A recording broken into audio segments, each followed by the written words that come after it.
भाषा शब्द संस्कृत भाष धातु से निष्कर्षण है, जिसका अर्थ है भाष व्यक्तायाम वाची अर्थात व्यक्तवाणी। यानी भाषा संस्कृत के भाष धातु से आती है और इसका अर्थ होता है व्यक्तवाणी। भाष्ये व्यक्तवाग रूपेण अभिजयते इति भाषा, अर्थात भाषा उसे कहते हैं जो व्यक्तवाणी के रूप में अभिव्यक्त होती है। भाषा उसे कहते हैं जो व्यक्तवाणी के रूप में व्यक्त होती है। भारतीय और पाश्चात्य विद्वानों ने भाषा की परिभाषा के निम्न ढंग से प्रस्तुत की है। हम देख लेते हैं पहले भारतीय विद्वानों ने क्या कहा है। भारतीय विद्वान कहते हैं कि व्यक्तावाची वर्णा येषा त इमे व्यक्तवाचः। पतंजलि जी ने कहा है ये कि जो वाणी वर्णों में व्यक्त हो उसे भाषा कहते हैं। पतंजलि ने क्या कहा, ये ध्यान रखनी है किसने क्या लाइन बोली है। इसमें पतंजलि बोल रहे हैं व्यक्तावाची वर्णा येषा ते इमे व्यक्तवाचः, अर्थात जो वाणी वर्णों में व्यक्त हो उसे भाषा कहते हैं। भाषा वह साधन है, दूसरी देख लेते हैं। भाषा वह साधन है जिसके द्वारा मनुष्य अपने विचार दूसरों पर भली भांति प्रकट कर सकता है और दूसरों के विचार आप स्पष्टतः समझ सकता है। इसको कहते हैं कामता प्रसाद गुरु। कामता प्रसाद गुरु ने ये बात कही है। क्या बात कही है, एक बार फिर से देख लेते हैं कि भाषा वह साधन है जिसके द्वारा मनुष्य अपने विचार दूसरों पर भली भांति प्रकट करता है, दूसरों के विचार स्पष्टतः समझता है। कामता प्रसाद गुरु। तीसरी बात कहते हैं डॉक्टर श्याम सुंदर दास कहते हैं मनुष्य और मनुष्य के बीच वस्तुओं के विषय में अपनी इच्छा और मति का आदान प्रदान करने के लिए व्यक्त ध्वनि संकेतों का जो व्यवहार होता है उसे भाषा कहते हैं। डॉक्टर मंगलदेव शास्त्री क्या कहते हैं। मंगलदेव शास्त्री कहते हैं भाषा मनुष्य की उस चेष्टा या व्यापार को कहते हैं जिसे मनुष्य अपने विचारण उपयोगी शरीर अवयवों शरीर अवयवों, ये यहाँ ध्यान रखना है। उच्चारण उपयोगी शरीर अवयव हैं हमारे कंठ के अंदर जिनके कारण आवाज़ निकलती है, से उच्चारण किए गए वर्णात्मक या व्यक्त शब्दों द्वारा अपने विचारों को प्रकट करता है। ये डॉक्टर मंगलदेव शास्त्री बोल रहे हैं। बाबूराम सक्सेना कहते हैं कि जिन ध्वनि चिन्हों द्वारा मनुष्य परस्पर विचार विनिमय करता है। डॉक्टर बाबूराम सक्सेना कहते हैं कि जिन ध्वनि चिन्हों द्वारा मनुष्य परस्पर विचार विनिमय करता है उनको समष्टि रूप में भाषा कहते हैं।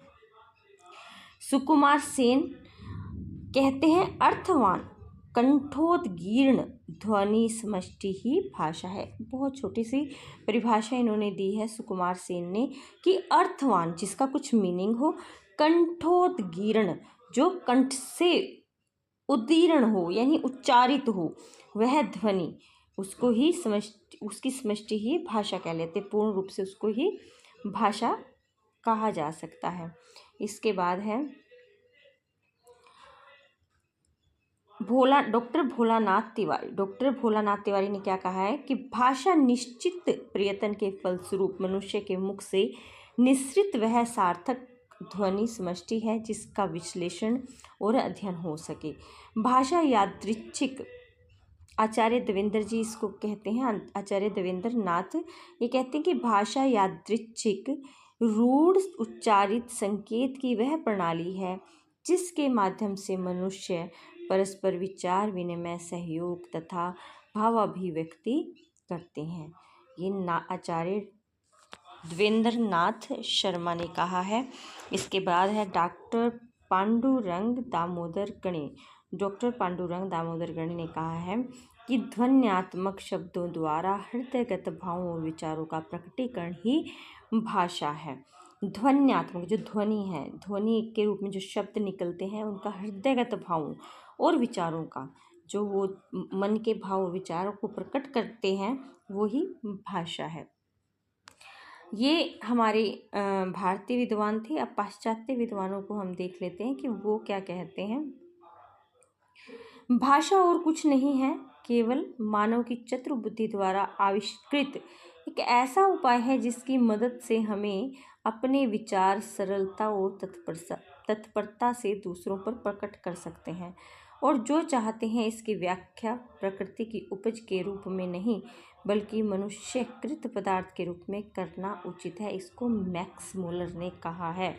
मैक्स मूलर मानते हैं कि जो भाषा है वो कुछ और नहीं है, मनुष्य की चतुर बुद्धि द्वारा आविष्कृत एक उपाय है जिसकी मदद से हम अपने विचारों को दूसरों के समक्ष प्रकट कर लेते हैं।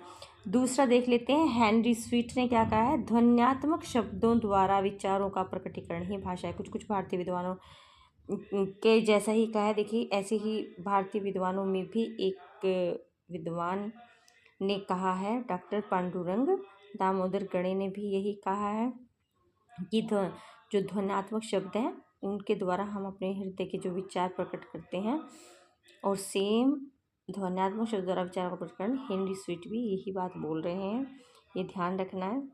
इसके बाद है, भाषा उस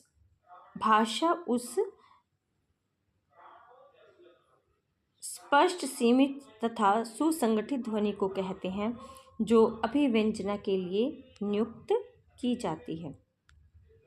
इसे कौन कह रहे हैं? इसे क्रोचे कह रहे हैं। क्रोचे क्या कहते हैं, एक बार फिर देख लेते हैं कि भाषा उस स्पष्ट सुसंगठित ध्वनि को कहते हैं जो अभिव्यंजना के लिए भाषा उस स्पष्ट सीमित और सुसंगठित ध्वनि को कहते हैं जो अभिव्यंजना के लिए नियुक्त की जाती है। क्रोचे ये बात कह रहे हैं। भाषा एक प्रकार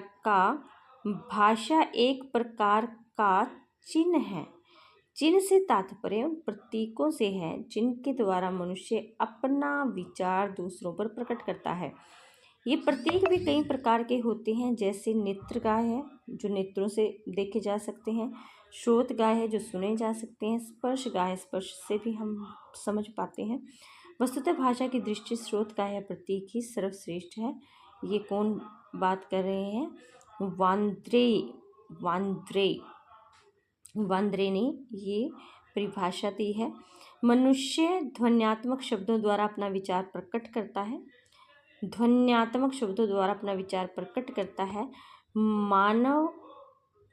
मानव मस्तिष्क वस्तुतः विचार प्रकट करने के लिए ऐसे शब्दों का निरंतर उपयोग करता है। इस प्रकार के कार्यकलाप को ही भाषा की संज्ञा दी जाती है। ओतो ये स्पर्शन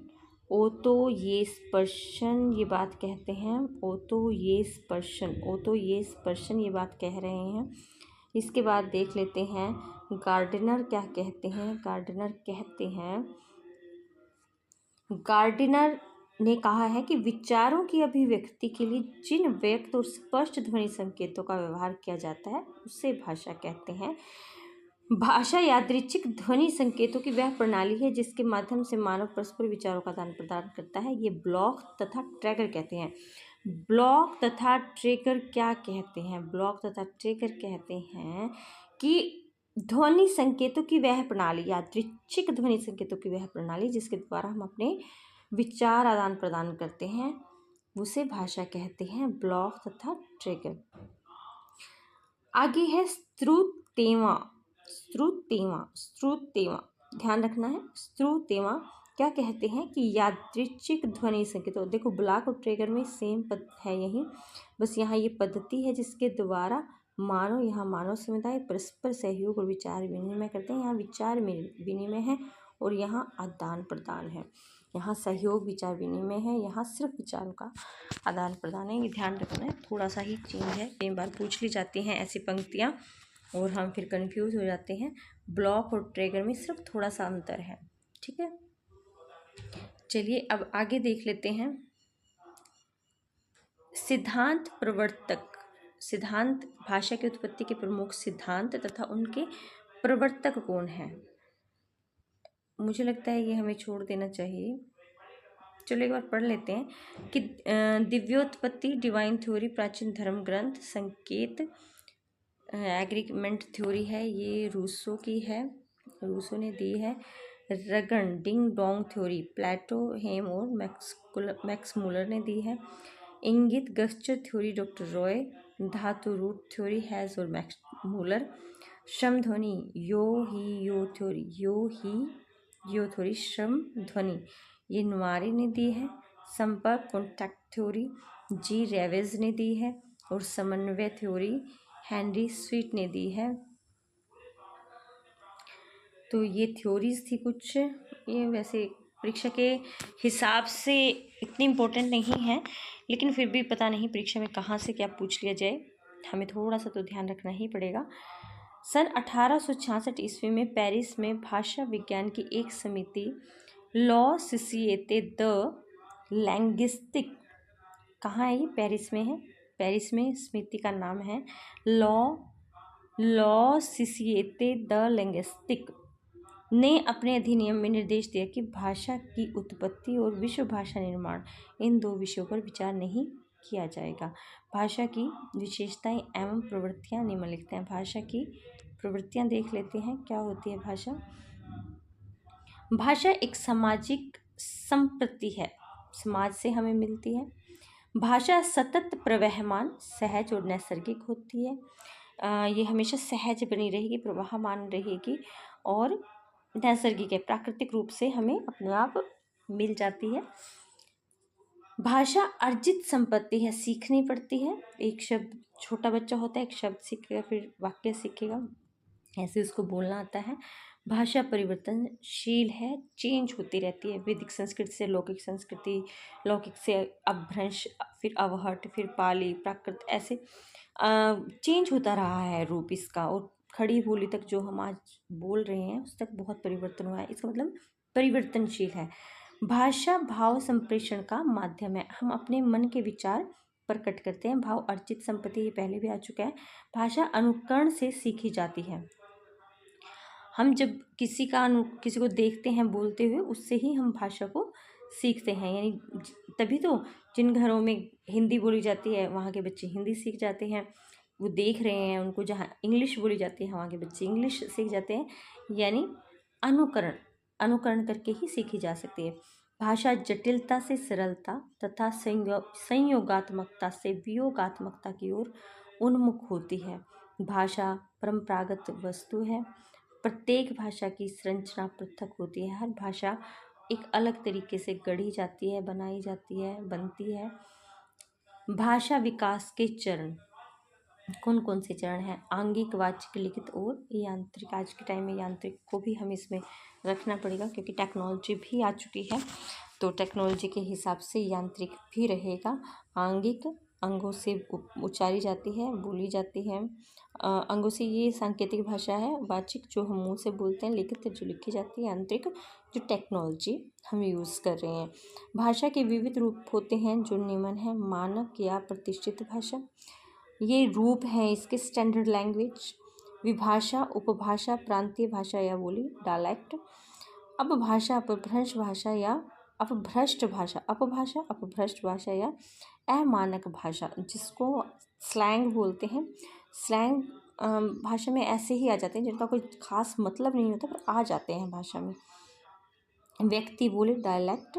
विशिष्ट भाषा, प्रोफेशनल लैंग्वेज जो ऑफिसेज में यूज की जाती है। कूट भाषा, सीक्रेट लैंग्वेज जो आर्मी वगैरह में डिफेंस के लिए यूज़ की जाती है, तो कूट भाषा है। इस तरह से भाषा के बहुत सारे रूप हैं, प्रकार हैं, दो और रहते हैं, ये भी देख लेते हैं। कृत्रिम भाषा, आर्टिफिशियल लैंग्वेज। राष्ट्रीय भाषा, नेशनल लैंग्वेज। आर्टिफिशियल लैंग्वेज जो कृत्रिम भाषा है वो कंप्यूटर आदि के लिए यूज़ की जाती है, और नेशनल लैंग्वेज जो पूरा देश मान ले कि हमें सारा जितना काम होगा इस लैंग्वेज में ही हम करेंगे, तो वो लैंग्वेज किसी देश की राष्ट्रीय भाषा बन जाती है। चलिए, ये वीडियो मैं यहीं समाप्त करती हूँ, और आपसे मैं एक क्वेश्चन जाते जाते पूछती हूँ, कमेंट करके आंसर जरूर दीजिएगा कि हमारे देश की, भारत की राष्ट्रभाषा क्या है? भारत की राष्ट्रभाषा, ये कमेंट करके बताएं।